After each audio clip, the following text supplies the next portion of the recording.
Asoosama gabaabaa aarsaa jaalalaa kutaa tokkoffaa. Yeroon kun yeroo ciniinsuudha. Magaalaa fi baadiyyaa hin qabu. Dalagaaf kan kaatu egaa kan ijoollee qabu dhalaa isaa ittiin bulfachuuf dalagaaf kaata. Inni dargaggeessaa immoo borii isaa jijjiiruuf samii jala kaata. Yoo dhaabbatanii ilaalan hundinuu ni fiiga. Akka waan baqatuu arra gabaan gabaa guddaadha.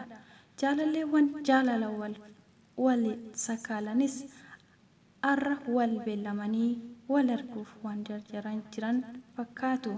Sila waa'een jaalalaa kun hamaadha. Halkan hirriba malee guyyaa qalbii malee nama oolchee bulcha.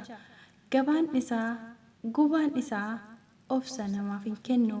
Aduu fi rooba keessas nama darara.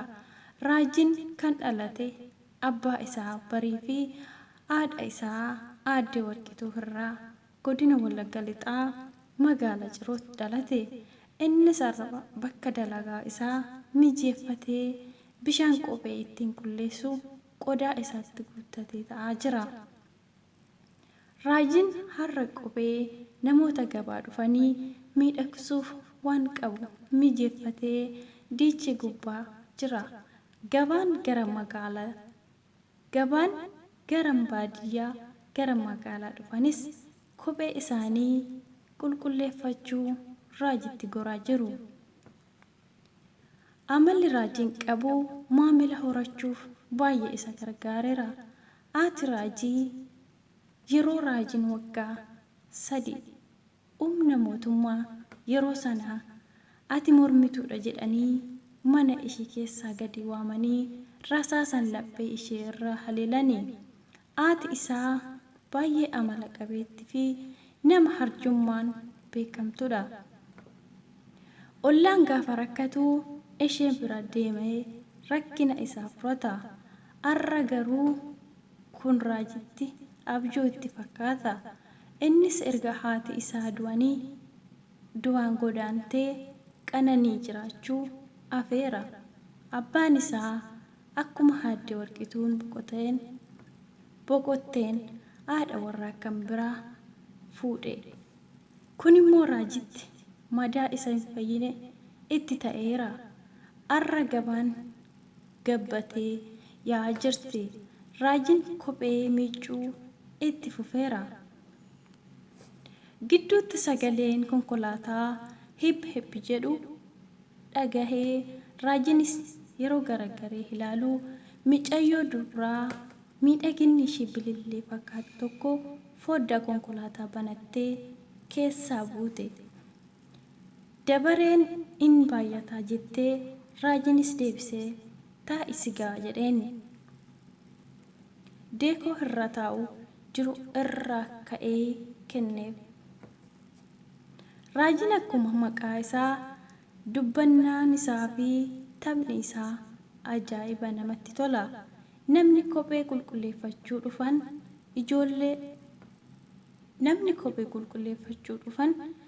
dhufanillee osoo hin kolfanii hin gammadin kophee isaanii bareechatanii ka'u. Dhugaadha. Namni osoo gadduu raajii bira dhufe gadda isaa dagata. Walitti dhufeenyi maamilaa isaa fi isa gidduu jiru baay'ee adda. Har'a mucayyoon miidhagduun ilkaan ishee kaarruu kophee qulqulleeffachuuf dabaree qabattee fuula raajii dura jirti. Raajiin maali bareedinni akkasii? Safuu yaa hojii uumaa. Isa kaan gurraacha, isa kaan immoo diimaa, isa kaan magaala, isa kaan immoo dheeraa, isa kaan immoo gabaabaa.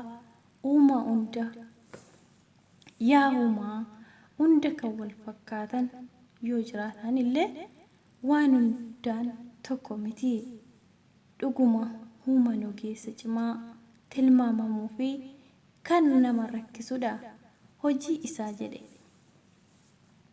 Waa'ee mucayyoo isa duraa kophee qulqulleeffachuuf teessu yaada isaa keessatti ajaa'ibsifata. Mucayyoon teessu sunis qoosaa fi aasaa raajii baay'ee itti tole. Ilkaan ishee isaa kaarruu fi aannan mucha bayi sana yeroo isheen gaditti baastee kolfitu. Raajiin immoo onnee isaa waraanname waan dhiigni gara isaa keessatti roobsaa jiru fakkaata. Amma maamilli raajii warri jalqaba kophee qulqulleeffatanii deemaniiru. Kan walitti hafee raajii fi mucayyoo onnee raajii waraante sanadha. Egaa waraanni addunyaa kana irratti haala garagaraan taasifama.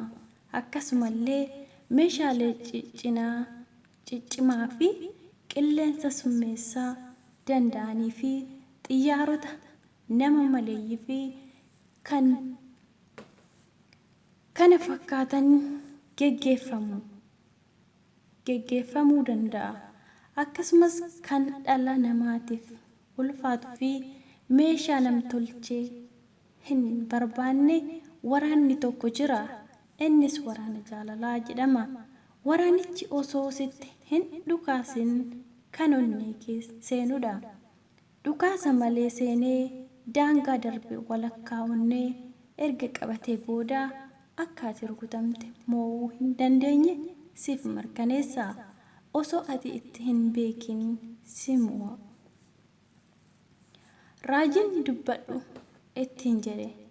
Isheenis sagalee ishee isa simbirroo masqalaas fakkaatuun sanaan tole jetteeni. Itti fufa.